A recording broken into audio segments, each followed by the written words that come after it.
And what is up? It is another week, another 2-hour trip to the barbershop for the fresh cut, a spirited beverage, and knowledge like it's hot. It's your boy, Professor G. Mark Gray. I spell it Mark with a K, Gray with an A. Thank you for kicking off another week with OG Sports Rap. You know, the only place in cyberspace, online, on local radio, where you get barbershop knowledge in common sense forms. And I'd encourage you to follow me on social media and participate as a part of the program, okay? And what do I mean by that? All right? You can find me at The Sports Groove, preferably on TikTok and Instagram. And when you do that, leave me a message, okay? Tell me you're either off the rocker or I'm all in or somewhere in between. Here's the deal. I want to get your vibe because maybe I'm seeing things wrong. I'll give you that. But some of the stuff that I'm seeing going on right now is just simply off the chart. And that brings me to the NFL game in Baltimore on yesterday. Look, it was an interesting day all the way around because the Buffalo Bills were in the midst of a tremendous game. Josh Allen off the charts. Dominant performance. He had 4 touchdowns, 2 passing and rushing to lead the Bills to the comeback victory in the snow. But I think he broke another record, being the only quarterback, I think, in history to have double-digit touchdown runs and passes in the same season. So you can't take anything away from what you saw on the field in that game. But then there's Baltimore, folks. And again, I don't want to sound like a homie that's real close to that area who knows a thing or two, but I don't know what the hell the NFL's definition of a catch is anymore. How the hell in a big game, I mean, huge moment in the season, a seismic shift changing.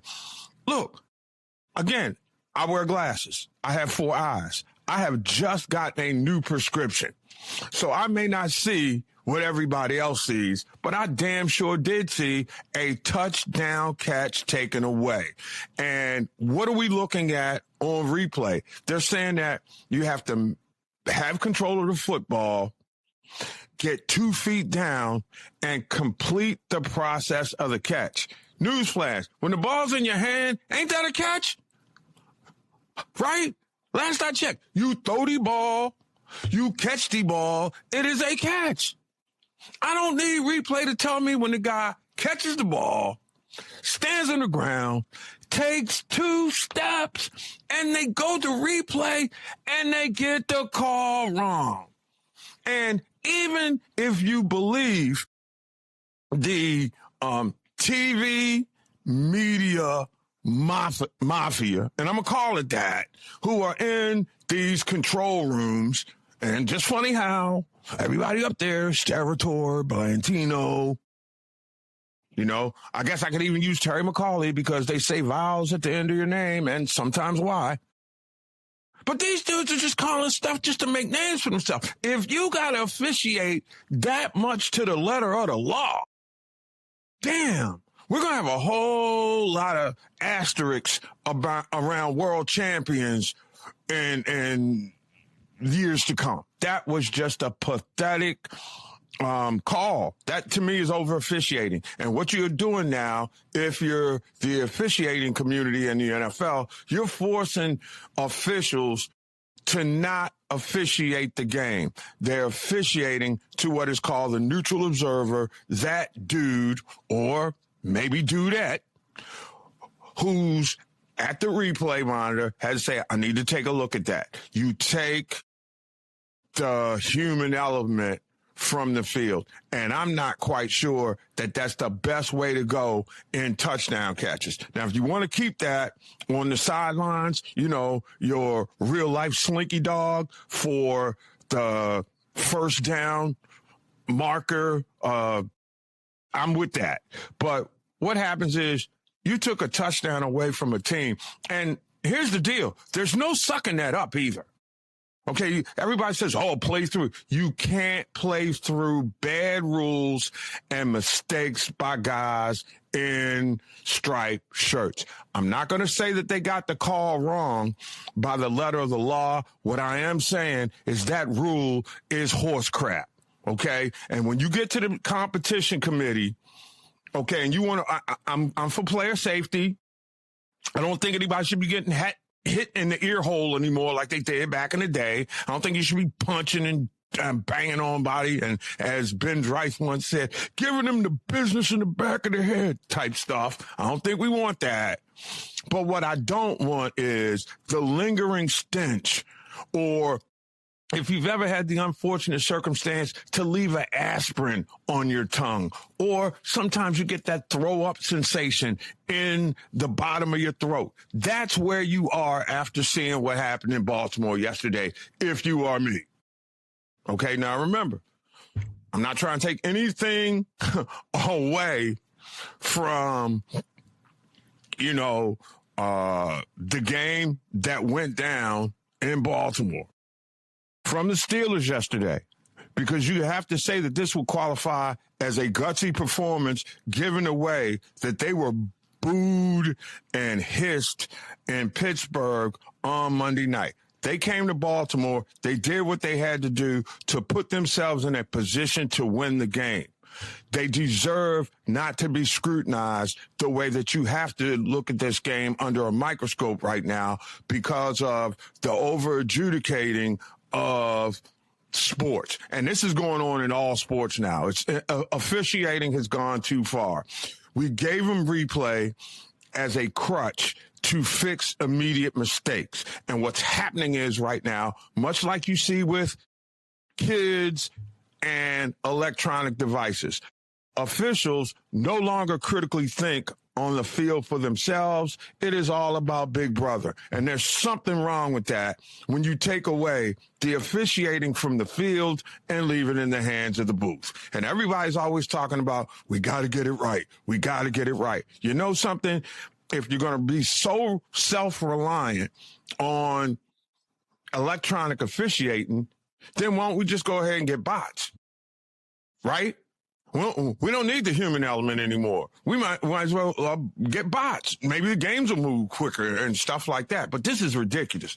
Too many damn huddles, too many damn consultations, and too many, let's go to replay to fix a call that in the moment was correctly made. Again, hit me up at the Sports Groove, 24/7, 365 on the computer, smartphone, tablet, however you get your social media groove on. I am there. Let's turn our attention now to the college football playoffs, boys and girls. I don't know about you, but for the last 24, 36 hours, I've gotten sick of listening to Notre Dame's bitching about not getting to the college football playoffs. And it starts right here. Join the damn Big Ten. All right. You want to be Billy Badass. You can't function as an independent anymore. Look, the college football playoffs is really about getting the best teams from the four major conferences. I will give credit where credit is due. They went deep into the bag to pull out James Madison ahead of Notre Dame. Notre Dame just left outside the playoff field as the number 13 team in the final rankings. Okay. Now, the problem with Notre Dame is you play mostly ACC teams as teams that are in your conference schedule. You got to schedule up or you got to join the Big Ten. It's that simple. I don't know how Notre Dame can exist any longer not being in a conference. Okay. And the ACC thing is a fraud. Okay. I don't want to hear it. If Notre Dame is going to be Billy Badass, and this is where I think the leadership of Marcus Freeman is going to come into play here. Because right now, instead of hiding behind the notion of we're going to pick our ball up and we're not going to play in the playoffs because we're not going to play in the bowl game because we didn't make the playoffs. That is the dumbest, most short-sighted thing ever. And you got his athletic administration backing him up. So if Notre Dame, who's supposed to be a damn vanguard for leadership in college football or intercollegiate athletics, and I will say I give credit where credit is due, Muffet McGraw, when she was coaching there on the women's basketball side, did more to embrace or expand the visibility and the importance of Title IX. I get that. But when it comes to football, this ain't happening no more, Notre Dame. And let's be clear. There were times when you, Army and Navy, were revered at the top of the food chain. It ain't happening like that no more. You know why? We stopped getting out of the chair to turn the TV about 40 years ago. All right? About 30 years ago, that came to this rise to cable, and we could see everybody. Note, newsflash, you just one of the many. Okay? You hang out under that golden dome, and that's all wonderful and good, but the game has reformed. And nobody cares about the Notre Dame reverence. It's a new world order. So, sorry, Notre Dame, join a conference. Put your, big boy pants on. Come to the Big Ten. Okay, you know you're going to play in one of the top two conferences every year. That's going to enhance your strength of schedule or RPI or whatever metric that they use. Come on in and play with the big boys. You cannot complain anymore. All right, you was America's team for, I'd have to say at 59, the first 40 years of my life. You was ranking right there. Notre Dame was, to you young heads, what Alabama is today. Everybody knew the Fighting Irish, wanted to go see the Fighting Irish, wanted to play under the Golden Dome, and I'm pretty sure there are a lot of guys who still do. However, if Notre Dame wants to play for a national championship, you got to strengthen your schedule. And you can't be losing to teams that play in the ACC. Because the ACC is barely a basketball conference. See, I ain't buying into all that notion of Virginia, North Carolina. Those basketball schools. So Notre Dame, who made their reputation as a college football power, needs to join a college football power conference, or you're going to be on the outside looking in. And really, the playoffs are so nice, we don't care about you taking your ball and going home. I mean, there are plenty of other ports of call that are going to have meaningful college football games other than in South Bend, Indiana. And in one of the places I would least like to ever go, being in South Bend, Indiana, I'm not going to miss watching y'all in the playoffs. Sorry, you had your shot.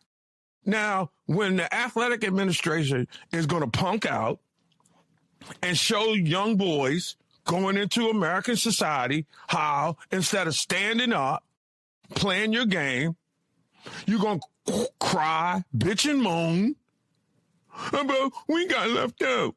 We're Notre Dame. You got left out because you didn't win enough. Your strength of schedule was weak.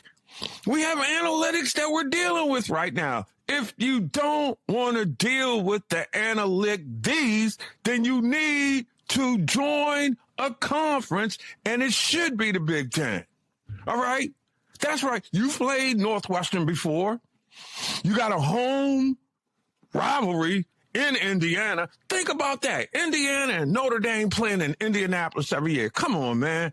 Stop complaining, Notre Dame. Everybody always wants to believe that you're this noble world of, Christian elitists who have the word of God on their shoulder at all time, and touchdown Jesus will lead you to the promised land.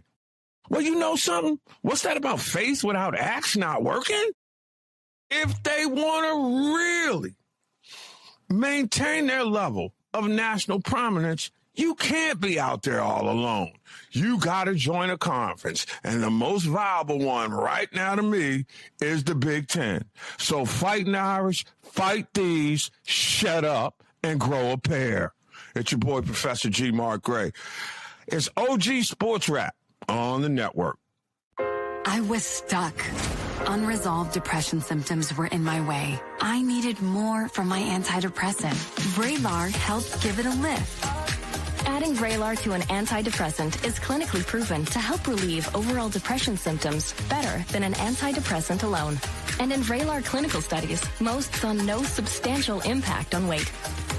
Elderly dementia patients have increased risk of death or stroke, report unusual changes in behavior or suicidal thoughts. Antidepressants can increase these in children and young adults, report fever, stiff muscles, or confusion, as these may be life-threatening, or uncontrolled muscle movements, which may be permanent. High blood sugar, which can lead to coma or death, weight gain, and high cholesterol may occur. Movement dysfunction and restlessness are common side effects. Stomach and sleep issues, dizziness, increased appetite, and fatigue are also common. Side effects may not appear for several weeks.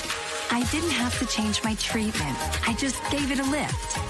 Ask about Vraylar and learn how AbbVie can help you save. Oh, man. There are a bunch of teams that are down on themselves this week.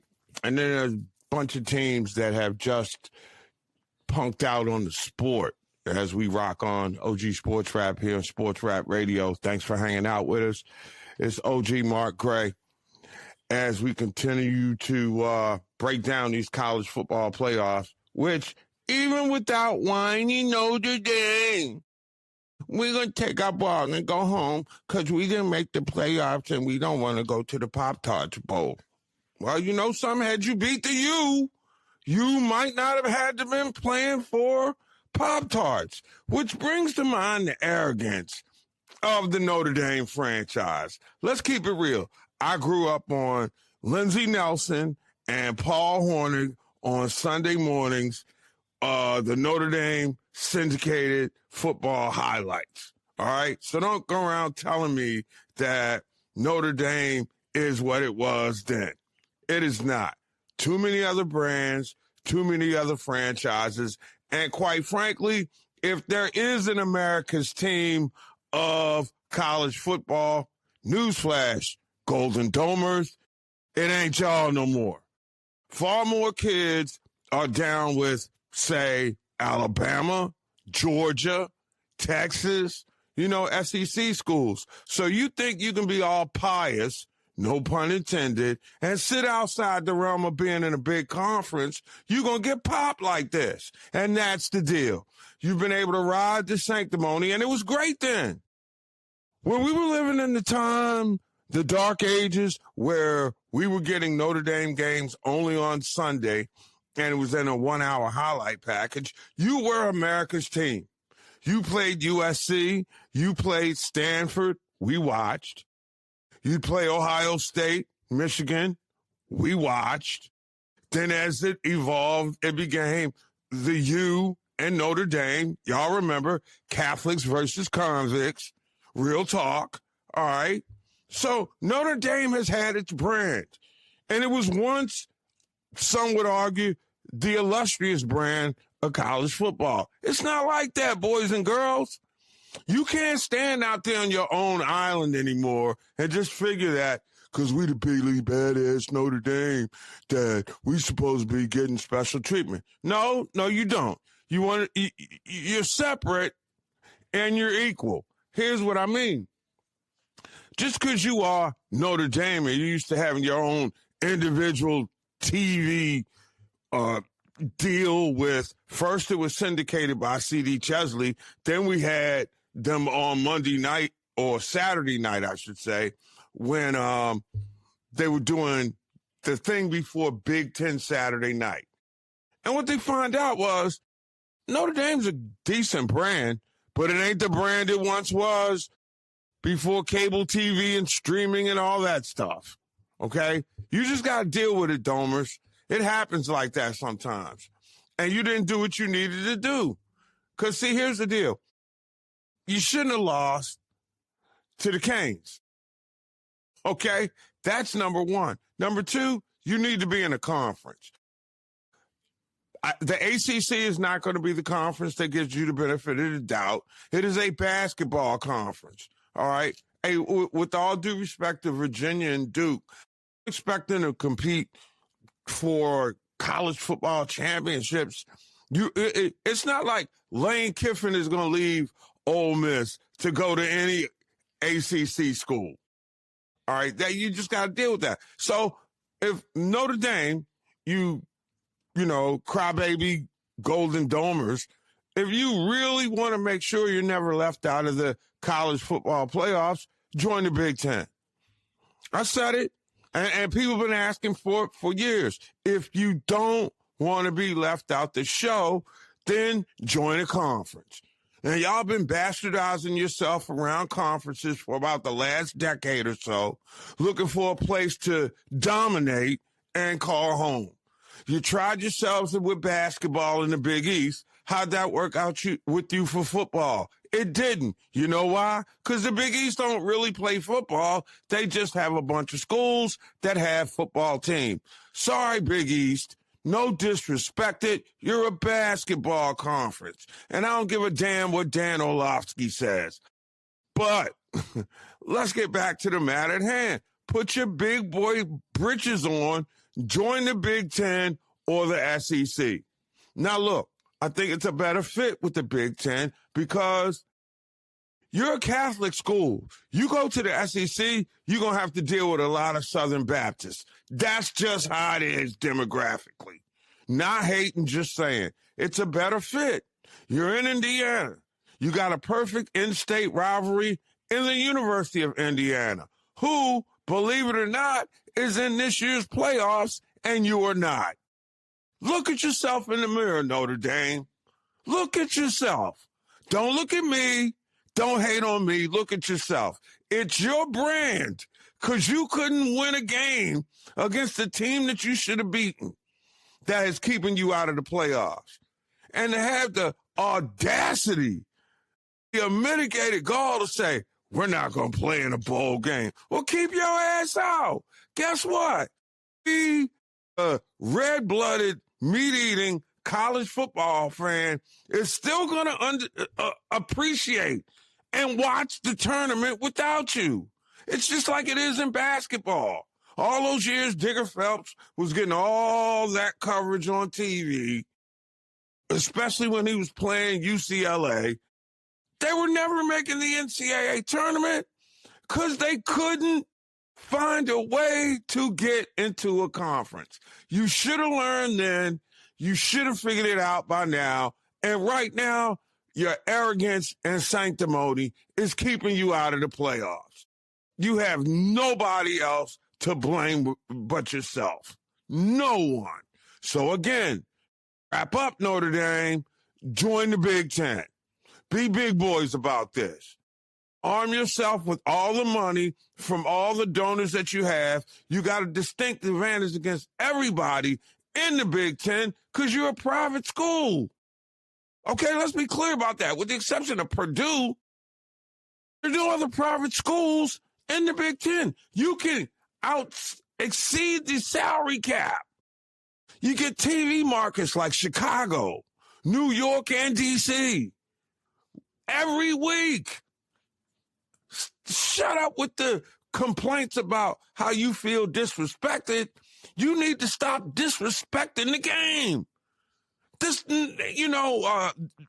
Ronald Reagan playing George Gipp, that ain't flying here no more. Joe Montana in the Cotton Bowl, throwing back the chicken soup, coming out and being Houston. That happened already. All right? We've seen Tony Rice and Ryan Ismail take Notre Dame to a national championship with Lou Holtz. We have seen it all. The game has changed. You have to change too, okay? And if you want to be a part of the show, you got to join the conference and have the balls to join the Big Ten, all right? Because I'm not wasting any more conversation on Notre Dame. Hey, you had your chance to shoot your shot. You wanted to be an independent, and you got clipped, all right? You know, it's funny how conference schools seem to have a way to amplify their voice, and they get multiple teams in. Had you white collars been thinking about, how we going to compete in this new landscape, then you might have made the tournament this year. But that's your problem. I'll tell you what, we got 11 days before the tournament kicks off. I like the fact that it kicks off on a Friday. You got number 8, Oklahoma at number 9, Alabama at number 8, Oklahoma. This is a great game. And I'm going to tell you something right here. You want to talk about You seen the Dr. Pepper commercial on the hot seat? If Kalen DeBoer, the coach at Alabama, doesn't beat Oklahoma, he's that coach that's on the hot seat. And he may still be on the hot seat if he's not playing on into the quarterfinals, which means they would have to win 2 games. And Oklahoma gets to host Alabama. It's a primetime game.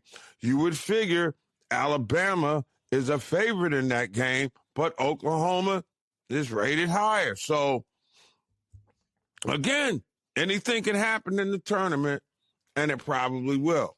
But then Saturday's the big day because you get the U against Texas A&M, and that number 10 spot could have been Notre Dame's had they beaten the U. Just for you Dome apologists, you had the game in front of you. You didn't handle your business. Sorry for you. All right? Stop crying. Now, Ole Miss is going to play against Tulane that day as well. That's the second part of a triple header. So Saturday the 20th, you're going to get Texas A&M and the U, Miami and Florida for you, those of y'all who are tragically uncool. Ole Miss is going to play against Tulane. It'll be interesting to see. Both those coaches are moving on. And which team gets over the shock? See, there's a lot of, I guess, scar tissue from the Lane Kiffin departure. I'm anxious to see how that affects his teams.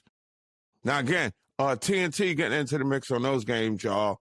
So the Saturday slate on December 20th, we'll go over this again later on and down the line as we get closer to the games. But you're going to have TNT, True TV, and HBO Max get Ole Miss and Tulane and Oregon and James Madison. Ohio State's going to play on Wednesday, New Year's Eve, against the winner of that Texas A&M Miami game. So Ohio State, despite losing the Big Ten, gets a number 2 seed, and I think deservedly so, and they get a first-round bye. No easy game for either one of them waiting in the wings because Texas A&M has played a SEC schedule, and they made the tournament. Mike Elko, his team, relishes the opportunity to smack somebody around. And remember, Ohio State may be able to intimidate teams in their league. The SEC ain't going to back down. That's going to be a great game. That's going to be your Cotton Bowl this year, y'all. That's not a bad Cotton Bowl any year at all. Number 2, Ohio State. Number 7, Texas A&M. Then you got Thursday on New Year's Day. Great day. All right. If you're like me, East Coast time, you get Texas Tech and Oregon. Well, whoever wins the Oregon James Madison game. I'm going to assume it's Oregon only because I like the pedigree of the conference that they play in. But, you know, that's only as good as you beating your next opponent. Then Indiana's up on New Year's Day. And again, I'm still coming to grips with the fact that we are now in a place where we've got Notre Dame out of the tournament, Indiana in the tournament, and not only is Indiana in the tournament, they're playing on New Year's Day. For the love of Kent Benson and Isaiah Thomas, what the hell is going on in college football in Indiana? Damn. Caitlin Clark, what's going on here? Jeez. Then you got the Georgia Ole Miss. Well, Georgia's going to, after winning the SEC, of course, they get Ole Miss or Tulane in the Sugar Bowl game in New Orleans. Here's an interesting sidebar. For those of you who don't know, Tulane is in New Orleans. So Georgia would effectively be playing a road game at Tulane, though I would expect there would be more dogs in the building than Green Wave. But that's how it shapes out before you get to the national semifinals, which are going to be the Peach Bowl and the Fiesta Bowl. Peach Bowl, of course, in Atlanta on the January 9th.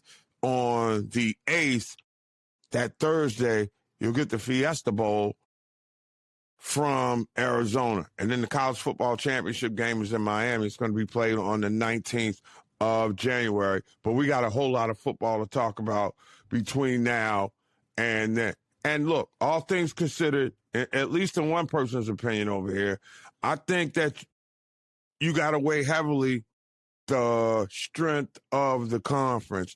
And I'm one of these people that think that all things considered this year, despite who's whining and is sitting out, I have to agree that the committee pretty much got it right. It's your boy, Professor G. Mark Gray. I spell it Mark with a K, Gray with an A. It's OG Sports Rap on the network. All right, the few, the proud, the far smarter than the average fans that you are who are following me on social media may have seen my post yesterday that I hit maybe an hour or so before the Commanders took on the Minnesota Vikings in a game that had really little to any significance to Washington's season because basically they're not going to make the playoffs. And I hate to be Nostradamus about this, but I was out there early on saying, and you probably heard it last week, the Commanders ought to put bubble wrap on Jaden Daniels for the rest of the season. They're not going anywhere. And Jaden Daniels is not their fault. However, there is a groundswell building in the nation's capital, and it's amazing how you can go from sugar to crap in a few weeks. And suddenly there are the questions that Jaden Daniels can't read coverages. Wow. Maybe he's not in sync with his wide receivers because, A, Terry McLaurin wasn't signed and he hasn't been healthy. The offensive line is absolute trash. So how you going to say he can't read coverages when he's not given a chance to read the coverages? And then there's Clint Kingsbury. And I mean, Cliff Kingsbury, pardon me. And this guy just is terrible at calling plays. I mean, not that Kyler Murray is ever going to be thought of in the Hall of Fame caliber of NFL quarterbacks from his era, but we saw how that worked out with him. I think he stunted his development. And I think, quite frankly, that Cliff Kingsbury is perhaps stunting Jaden Daniels right now, if for no other reason than letting him go out and play as poorly as he did on Sunday, as Washington was getting drubbed. I mean, it's one thing to lose, but to lose the way that they did, really, if you think you've turned a corner and you really believe you're a contender, it was an unacceptable loss. It was just unbelievable that, A, he was out there, but then he throws a pick, Daniels that is, and decides he wants to track down the defender, and then he hurts his arm. He's out of the game. On comes Marcus Mariota. Mariota throws a pass, and Zach Ertz ends up being lost for the season with a knee injury. I mean, it's just, it was a comedy of errors. And, you know, teams don't win championships. They're built by organizations. So the organization have to do what's in the best interest of the player. And Washington did not do that with Jaden Daniels yesterday. And I'm trying to figure out what's up with that. We trying to put him out there on blast and saying with this recent groundswell of discontent from media types who haven't been coming all the way out and said it. And there are a lot of people who are in bed with each other so that they can keep allegiances. So they'll never say that on the record. But I heard it from two people whose opinions that I somewhat agree with, but not now. I mean, I'm hearing fans. I actually heard fans say Caleb Williams was better than Jaden Daniels yesterday. I mean, you let that guy go, and you're going to regret that in a major way. But the organizational malfeasance of having him out there on the field is mind-boggling to me. Mind-boggling. And this is an organization that had a little bit of success. I think they started smelling themselves on the offseason, and now there is a stench, the stench of losing. So it'll be interesting to watch and see how this Jaden Daniels thing plays out. He probably shouldn't again play anymore this year, but now Marcus Mariota seems to be banged up. It's a mess in D.C., and it went from Camelot to crap in about a year. Moral to the story, when you make your move up, you have got to win. Ain't no guarantee you're going to get a second chance again. So you look at all these young teams that are in position like right now, like Houston. Houston is in that position right now where they could be the Washington Commanders of 2025. They're a young team that's found their niche. Their quarterback is matured. They play great defense, and they can run the football. They've got just enough talent at the receiver position to make them dangerous. And the way that the defense is playing right now, just ask Patrick Mahomes about the terror that he was under. It was ridiculous. I mean, D'Amico Ryans is a legitimate Coach of the Year candidate. Nobody seems to want to talk about the brother who has effectively changed Houston's fortunes. Remember, he brought them back through the Deshaun Watson nonsense. Once they purged him away, he comes in. Last year you had the rookie thing with C.J. Stroud trying to figure himself out. Now they've got a grown man in the offensive room coordinating things. You're looking at a team in Houston right now who went to Kansas City and beat the Chiefs, effectively ending their playoff hopes. Now, I know there's still all kind of mathematics and analytics you go through. Houston ended the Kansas City Chiefs dynasty last night. I said that, and I want to be on the record and unequivocal about it. The Houston Texans ended the reign of dominance by the Kansas City Chiefs. They can talk all they want. Yeah, we can run out the table. Do you really believe that this is a team that can win 4 games in a Super Bowl now? No, they cannot. And they were exposed by a younger, fresher, more athletic team. It happens. Dynasties all come to an end in sports. Sometimes they're broken up by a non-savvy owner. Not that I would put Jerry Jones out there on blast, but you don't run Jimmy Johnson right, for Barry Switzer when you got a chance to win 5 in a row with the program that was in place and the roster on, the level of talent, I should say, that was on the roster. So that's one thing that I take from the Sunday. Not ready to close the casket just yet, but we're coming up to those stages with this iteration of the Chiefs where you got to start looking at them as a team, where you got to start thinking about pulling the plug. What that plug is it Andy Reid? I don't know, but he's a little older in the tooth now. Can you find new parts to build around Patrick Mahomes to get whatever juice is left in that orange, so to speak? I don't know. But all great things come to an end. And the Chiefs dynasty ended on December 7th, 2025, with a resounding defeat at the hands of the Houston Texans. Believe that, y'all. Times they haven't changed in the AFC. Just when we thought Buffalo was a team that was ready to take that next step up. I don't know. I mean, Josh Allen is great, but are they consistent enough? And they showed some vulnerability yesterday as well.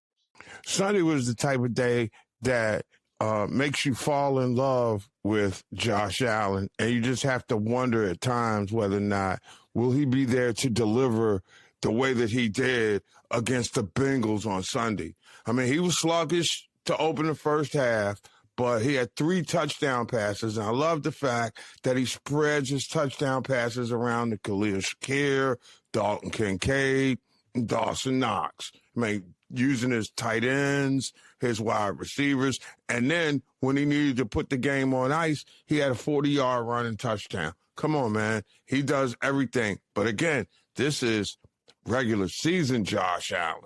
I want to see if he gives me that in postseason.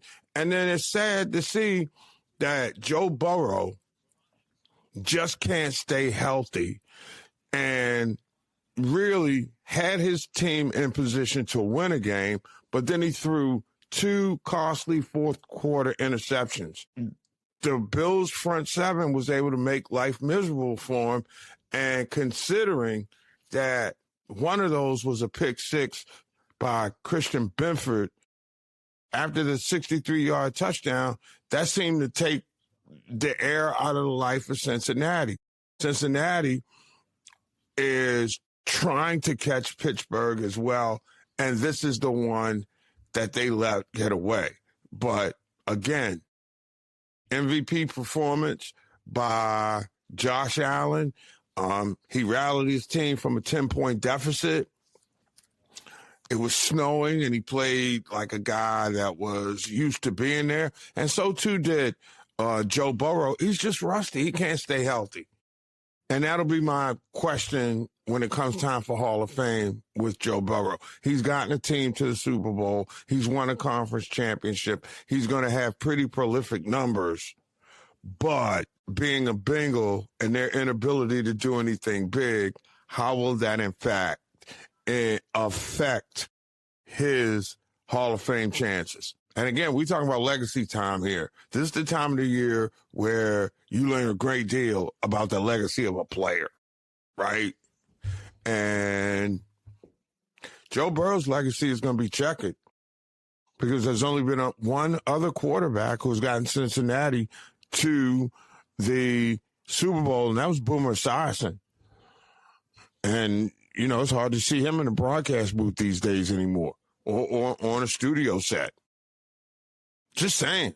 Anyway, the demise of the Pittsburgh Steelers. Let's go into the demise of the Pittsburgh Steelers, shall we say. Once you bury them, they seem to just come back and are now in first place in the AFC North. Now, they've won 4 of their last 5. They're still really inconsistent, but Aaron Rodgers managed the game well enough in Baltimore. The question is, can that offensive line now come together? They're young. They don't have a whole lot of experience, right? And their pass pro and their run game has suffered. But they did what they needed to do and got a big road win in Baltimore. To me, seismic shift in the landscape of the race for the conference championship in that conference. So, you know, we're at a point where the true colors are being seen by every team, and, you know, all the fans around the league can pretty much see what's up. And what I'm seeing right now is a massive shakeup. We're going to look at the AFC side at the end of the regular season, and it's going to be totally different than what we saw. You're probably looking at no Kansas City, no Baltimore for sure. The Chargers are on the bubble. The rising tide in the league right now is teams with young talent and fresh ideas. And some of the recycled coaches, like the one in Washington, I'm looking at a coaching staff right there that's grossly underachieving, not getting the best out of their young players. Their front office let them down in terms of some philosophical decisions. It is wide open right now for somebody to grab the reins and become the face of a new dynasty, because the Chiefs dynasty is no more. That kingdom can remember glory days, but those days are gone. It's your boy, Professor G. I am OG Sports Rap. You know, the barbershop that keeps you looking good and thinking right on the network. OG Sports Rap continues here on the network.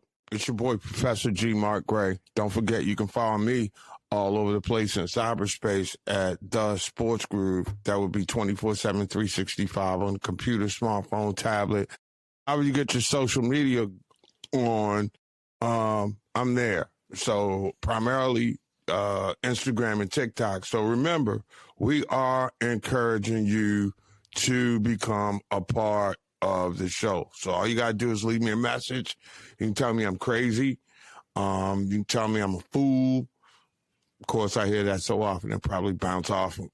But that's a topic for another show. Anyway, so join us. We would love to hear your feedback through either Instagram or TikTok. So find me at The Sports Groove, common spelling, and be a part of the show. Now, I'm asking you to be a part of the show. But you know who I'm asking to not be a part of the show any longer? These over-officious jerks who have these striped shirts on and blow whistles so many times these days and throw so many flags that these officials have actually become identifiable by the personality by which they, I'm going to say the word infect games. No longer affect games, infect games. Why did I bring it up in that context? Big story all day was just, the officiating miscue in Baltimore, which may cost the Ravens the AFC North. In case you missed it, Isaiah Likely seemed to have made a catch in the end zone and then took a couple of steps forward when the referee signaled a touchdown, and the Baltimore Ravens fans thought that they had taken the lead in the fourth quarter of a massive game against the Steelers. Then, amazingly, in an instant later, the touchdown call is overturned. A replay showed Likely lost control of the ball before taking a third step with it. Now, the rule states, I thought you had to make a football play, which was done. He had control of the ball, and then the ball came out. The officials went to the video and ruled it was not a catch, not a touchdown. Now, that's the difference in the game. Pittsburgh holds on to win 27-22. So all things being considered, that call right there is probably going to cost Baltimore a trip to the playoffs. And I'm not trying to make any excuses for them because they had plenty of other opportunities to make enough plays. And I've said it all along. Baltimore's offense has the parts to be tremendous. The parts just don't seem to step up in big moments. I mean, Derrick Henry was supposed to be the missing link. He just can't bounce off people and get to the outside anymore for whatever reason. But this Isaiah Likely thing just kind of underscores in this new world order of gambling how officials and their calls are manipulating betting lines. They're hurting parlays. I mean, if you're one of those people that puts shekels on a game or two and you see officiating intervention like we saw in Baltimore on Sunday, this is crazy. I mean, this is absolutely crazy. And with all the angles and with the multiple replays, they still got it wrong. Now, needless to say, once this thing is taking a life of its own, the NFL had to respond, and their vice president of instant replay said yesterday, quote, "The receiver controlled the ball in the air, had his right foot down, then his left foot down. The third step is an act common to the game, and before he could get his third foot down, the ball was ripped out. Therefore, it was a completed pass. Let's talk about this for a second. So either the rule is poorly written, okay, something out of the Stephen Miller school, if you will, but that's a topic for another show. This came on a first down play, right? There was only 2 minutes and 43 seconds in the game. You mean to tell me that a guy can get 2 steps down with his hand and ball control, but he has to get a 3rd foot down? Let me ask you something, folks. How do you get 3 feet down when you're only playing with 2? Really?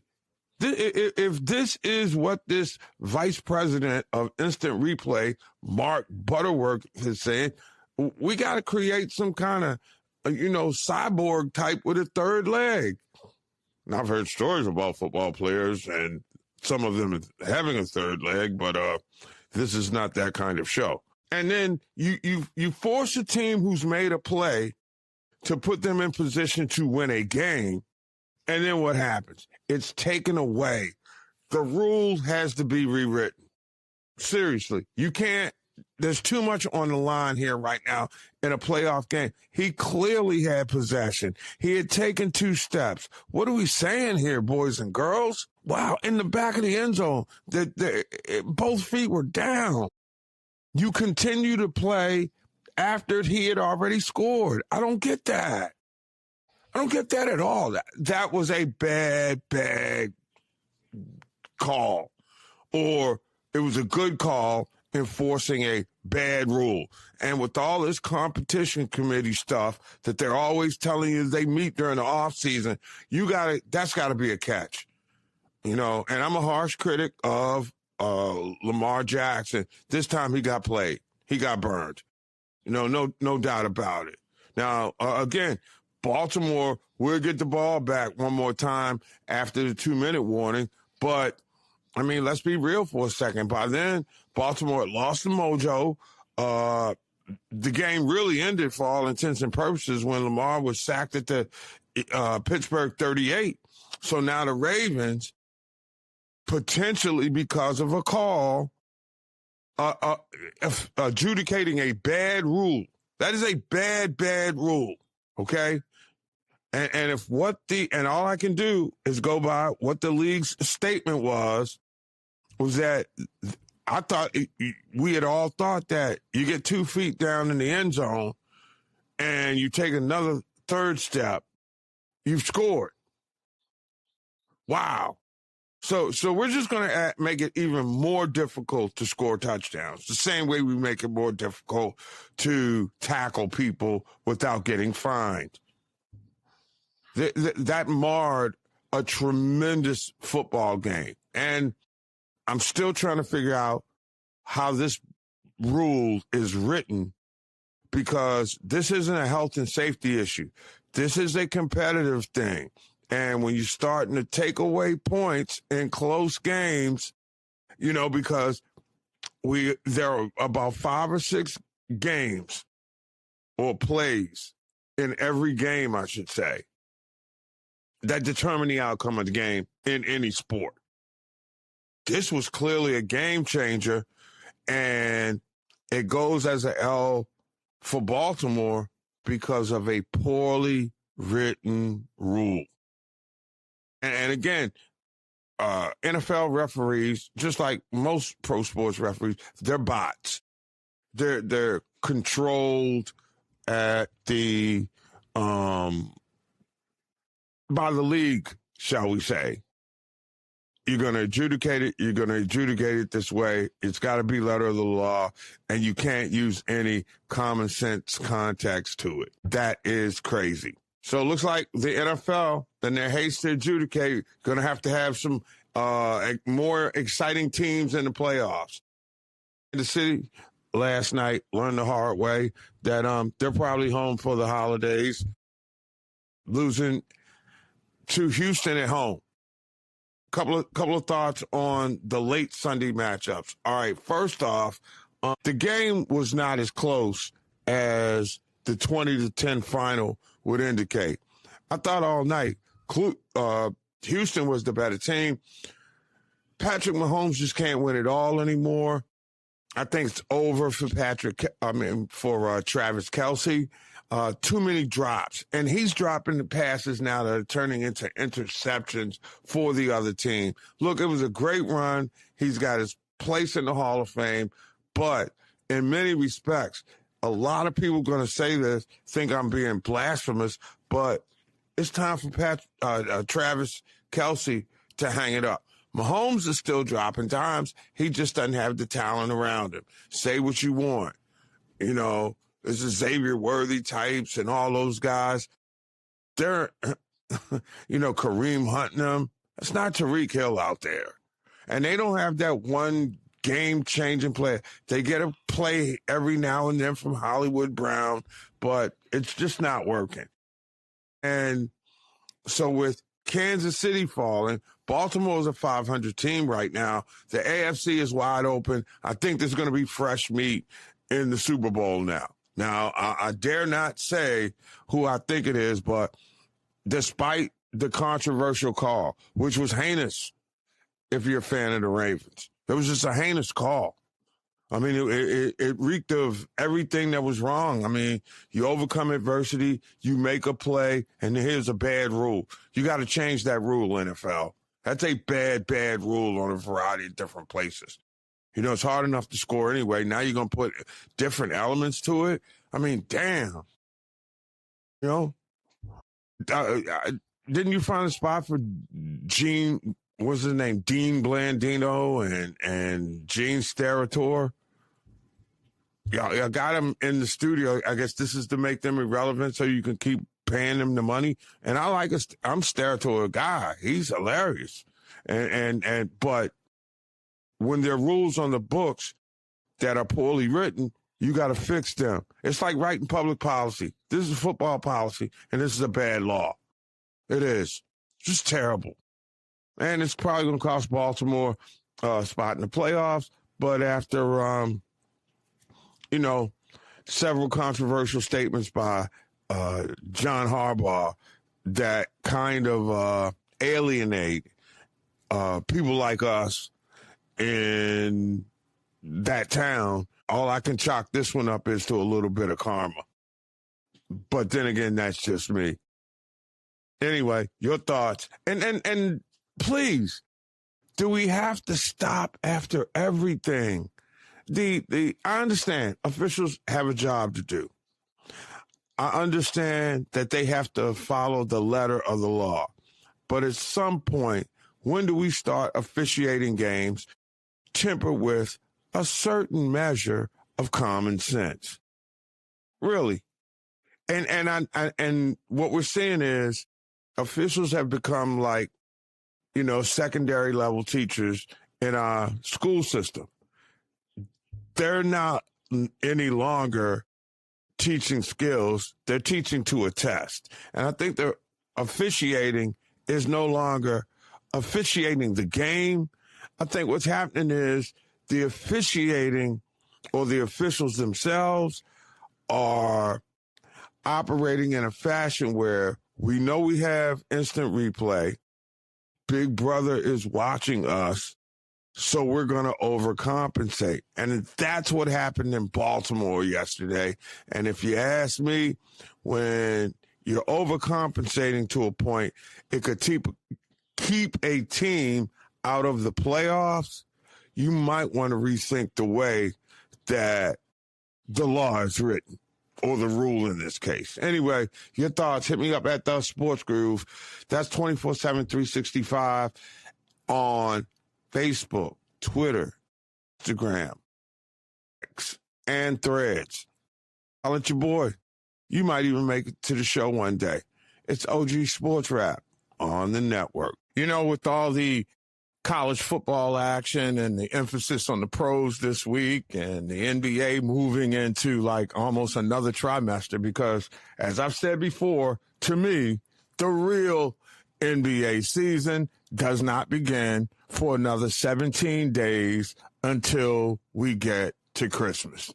I mean, if the NBA is kind of playing all their games on Christmas Day, we no longer have to buy into the notion of dreaming of a white Christmas, because it's not a white Christmas anymore because you got too many damn brothers, millionaire-ass brothers, who are out there on the floor doing the work of elves so people like me can get the greatest gift of all on Christmas. Nah, it's not a great pumpkin, Charlie Brown. It's NBA stars on Christmas. I hate that the NFL had to get into this, but they had to get into it. So we will be counting down until what I deem to believe the official start. At the quarter pole mark, you've got this godforsaken NBA cup out of the way. I would like to mention what kind of cup I think it is for the association.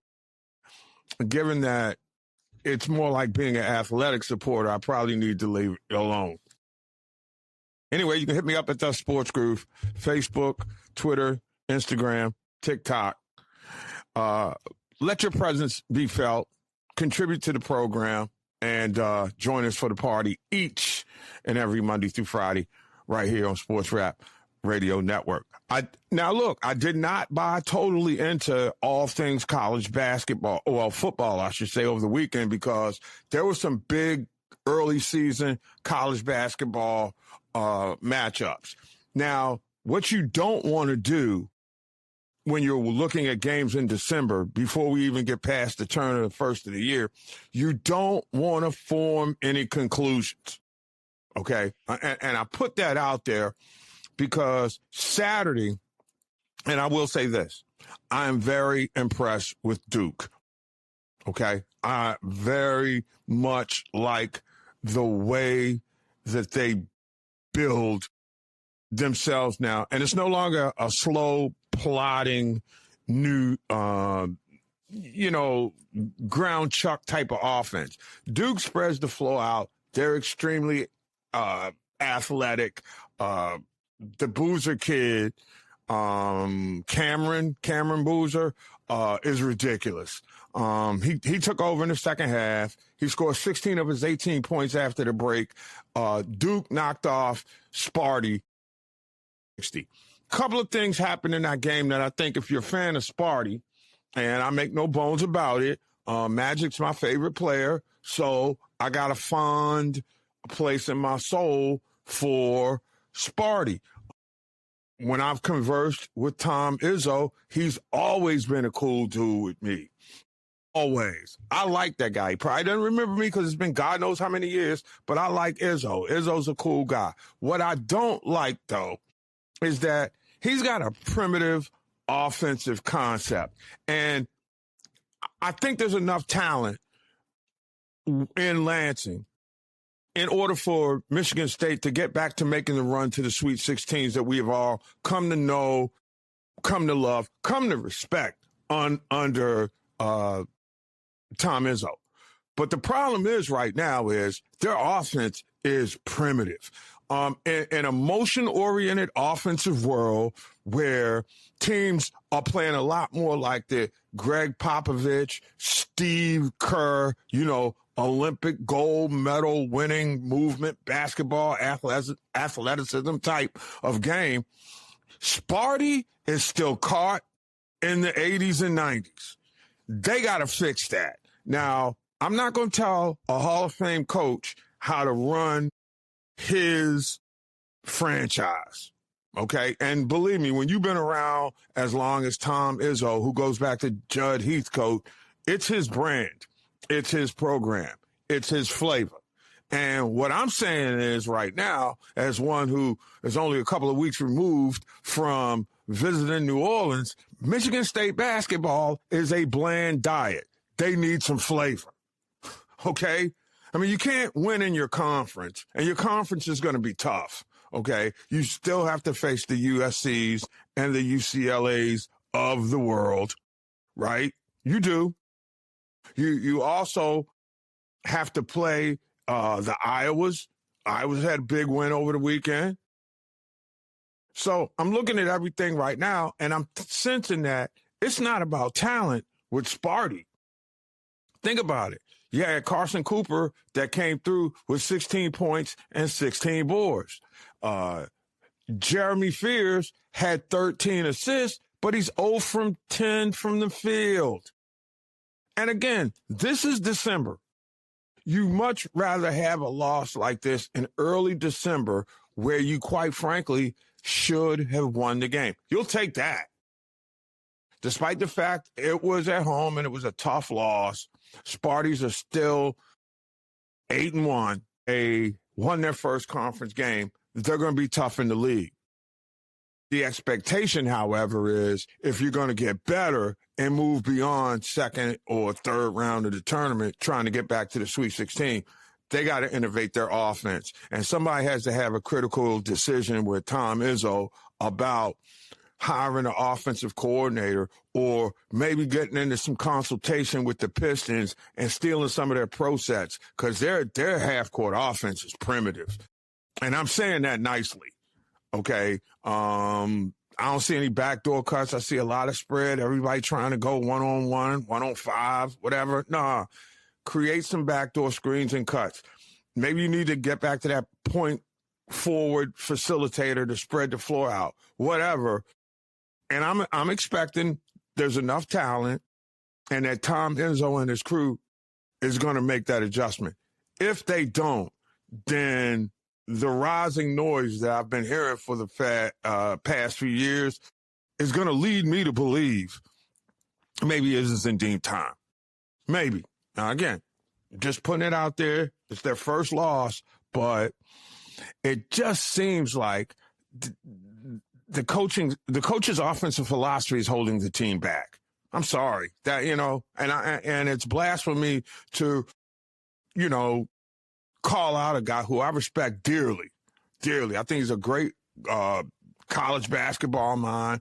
He's a better human being, but Sparty can be tough to watch when you're a Sparty apologist.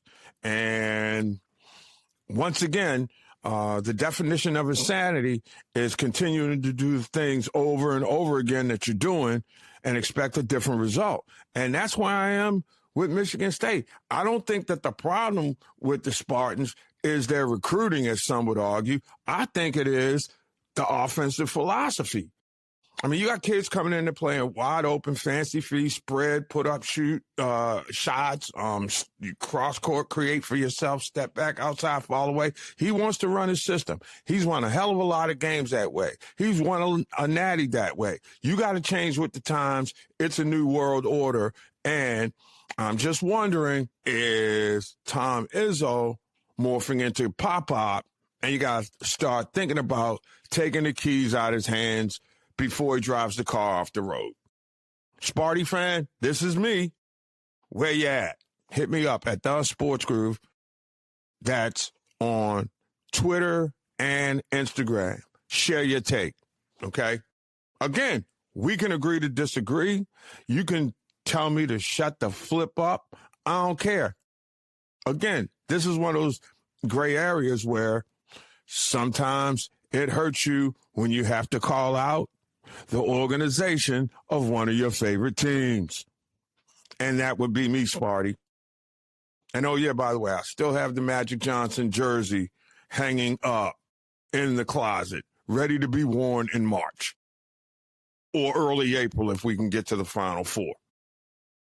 Did I say we? Anyway, I'm trying to go check out Michigan on Saturday. Michigan plays at Maryland on a nationally televised game. And with Buzz Williams making his pit stop at Maryland, that'll probably be there for about the end of one graduating class, and then he's going to bolt. I'm anxious to see that matchup. Maryland is young. They are a team that's built for, late February, early March. I don't think you're going to see the best of the Terps, largely because it's Buzz Williams' first year. Derek Queen is set to take over in New Orleans now for Zion Williamson. He won't be that spectacular, in terms of rise above the rim, but I think he can stay healthy. And that's a conversation for a little bit later on down the road when we start talking about, ballers and busters in the NBA. Because despite Zion Williamson's talent, he to me is a buster. He can't stay healthy. I mean, your best ability is availability. And Doughboy over there don't seem like he can get himself in shape to stay healthy. But we can have that conversation a little bit later on down the line. And in a related story, Zion Williams now on the NBA's injured list once again. And this after, reportedly, he had dedicated his body during this offseason to getting stronger. Yeah, you can dedicate your body for 6 months, but that don't mean you haven't been abusing it for 22 years. So you still got some time to make up for it, right? Man. Anyway, back to the college stuff. Several other interesting matchups. Wisconsin, you can say what you want. They're not Dick Bennett's team anymore. All right. They spanked Marquette by 20, 96-76. John Blackwell, pardon me, 30 points for the Badgers. It's amazing. They always have that one, and I hate to use this term, but we use it in basketball, gunner, a guy who can shoot, a guy who can get some points, create some things. It looks like Blackwell is going to be that guy this year. Purdue got upset. Now, again, that's another team that wins, to me, in spite of their roster every year. Iowa State rolls in, and the difference in this game was Iowa State shot 59, almost 60% from the field. And they just came out after that half and just obliterated the Boilermakers. They made them look slow. The quickness on defense was decisive. I mean, look, it's hard for me to buy into Purdue because I haven't seen a Glenn Big Dog Robinson since Glenn Big Dog Robinson, right? So, I mean, it's hard. I thought Purdue was a little bit overrated, but it's early in the season. Again, this is a team that notoriously gets better down the stretch. Let's see if it happens. I think it was interesting that Indiana, and I guess everybody was so caught up in the football game that nobody is crying, crocodile tears because Louisville beat Indiana 87-78. I guarantee you that would have been the lead talking point on every talk show had it not been for Kirk Cignetti. Big ups to Kirk Cignetti and the Hoosiers for making the college football playoffs. And again, if you saw my post, the apocalypse must be coming. Okay? It has to be. Indiana won the first Big Ten championship since I was born. I was born in 1966. They haven't won since 1967. It is an amazing story. So the basketball team goes out and, well, let's Louisville jump out to a 16-0 lead. Ryan Cornwell dropped 21 on them. Tucker DeVries did have 26 to lead Indiana, but Louisville looks good. And I got to give credit where credit is due. They were supposed to be in a rebuilding process, but that's one of the first times in about the last 6 or 7 years that you look at a Louisville team and they pass an eye test. 86-82 on the road against Northwestern. That's a big Big Ten win for the Buckeyes, who came back from 9 down in the second half. And remember this kid's name, y'all, Brandon Knoll. He had 29. He can get it from just about anywhere on the floor. As much as we want to give the Big Ten all this credit for football, hey, they're going to be tough outs in March. It's OG Mark Gray. It's Sports Rap Radio. All right, before we close up the shop this evening, I got to put a few more, lines out there. And as always, I encourage you to join us. I am Mark Gray. I spell it Mark with a K, Gray with an A. I am the OG of OG Sports Rap here on the network. And every once in a while, as much as I try hard not to, I find myself morphing into that dude that's like, all right, get off my lawn. And I think that's where I am right now with the Washington Commanders. In case you missed it, Jaden Daniels, who should not have been playing yesterday and should not play for the rest of the season, was injured trying to make a tackle after he threw an interception that, did I say he shouldn't have been playing anyway for? Now, look, I admire the fact, and I said this earlier, I admire the fact that the kid wants to play. I admire the fact that by trade, he's a football player. Football player a little nuts. You know, their idea of dealing with pain is to hurt themselves some more. And I think that's what Jaden Daniels did. But what I'm seeing right now is in Washington, and maybe I'm a little bit too close to it, but I just as an objective observer, they caught lightning in a bottle. This whole little organization thing. They caught lightning in a bottle last year. Everything was perfect. It was a perfect storm. Caleb Williams went number 1 to Chicago. They were in some disarray. So what happens?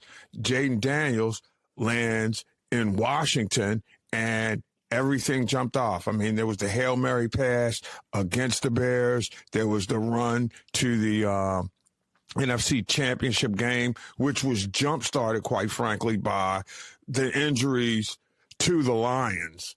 Let's be clear about that, because we may be talking about a totally different scenario if the Washington team had gone into Detroit to face a healthier Detroit team. Remember, there was no Aiden Hutchinson in that game, and that changed the whole dynamic of the season. So what ultimately happened, now that we can do a deeper dive, is I think that the people in Washington, fans and organization alike, got caught up on this organizational arrogance. It happens, okay? And it doesn't take much in DMV for folks and organizations to get a little something, and then they start flexing. And I think in this community, who have been so hard up for a championship contender after the years of Camelot under Joe Gibbs, which disintegrated miserably under the incompetence of the Daniel Snyder-led ownership group. You know, that's one of the few times where you take your FedEx stuff, and I don't know where you're going, but you need to absolutely get it up out of here overnight. All right? And that's what you did. There was arrogance amongst the fan base. And I know I got a few DMV listeners, you know, and I tried to tell everybody, temper your feelings, because you're going to be playing an NFC championship contender schedule next year. Their schedule was one of the weakest in the leagues last year, because the year before they had finished in last place. So you get a last place schedule. My thought process is already kicked in. It worked out. Take a mulligan on this year, put Jaden in a bubble wrap, come back out next year, play on a last place schedule. Because remember, the fans don't give a damn how you get to the show. They only care about you winning it. So there's no dishonor in having an easier path to get to the championship confrontation and then handling your business. Washington seems to think, and this is where the organizational arrogance kicks in, because I've watched it play out, and I think Adam Peters, the vice president of football ops in Washington, has an inflated sense of his ego because he got to the NFC Championship game. And you got that feeling certainly with the way that they approached the Terry McLaurin negotiations. Remember, McLaurin has been in and out of the lineup because of soft tissue injuries that many people are attributing to the fact that he did not have a full training camp. And that derailed the offensive continuity. But the bigger problems in Washington right now stand with the head coach, Dan Quinn, who to me is too damn soft and too damn loyal to the older players. And God bless Bobby Wagner. It is over. It really is. Bobby Wagner is so smart at linebacker. He's in position to make plays that his body does not allow him to make anymore. He can get to the hole, close it up. Can't make the tackle anymore. He can be out there in coverage, one-on-one. He can't make the tackle anymore. Washington should have been fortified better than they were coming into the season. The Laramie Tunsil thing at left tackle is an abject disaster. They can't block anybody who comes with a blitz. Yet you're going to put a compromised quarterback out there because he wants to play. yo, this kid is 22 years old. You can't do anything but admire him for wanting to play. But this is the deal. This is the future of your franchise. You don't risk his future. You don't compromise his legacy by even putting him out there in a game that's not going to move any needles on your postseason hunt. Sometimes people in these NFL jobs get to overthinking everything. It's like verbiage and technology when you're creating a play. Why can't you just have a 3 or 5 word play call instead of 7 to 10? Makes no sense. It really doesn't. And so here we go again with an organization that's outthinking itself. So now I would say, since you're not going to the Super Bowl and the chance to pivot, so you start thinking about, okay, let's put Jaden Daniels on the sideline for the rest of the year. We're going to roll with Mariota for as long as we can.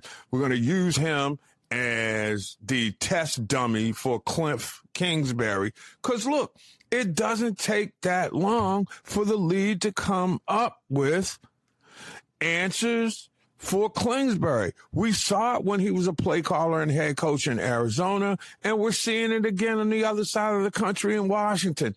The dude has great offensive concepts. He can't call plays, period, point blank, end of sentence. And now you got an organization that feels it's arrogant enough to not make the right moves. Where do they go from here? You traded 2 big-time draft picks to get Laramie Tunsil, and he might as well be a matador.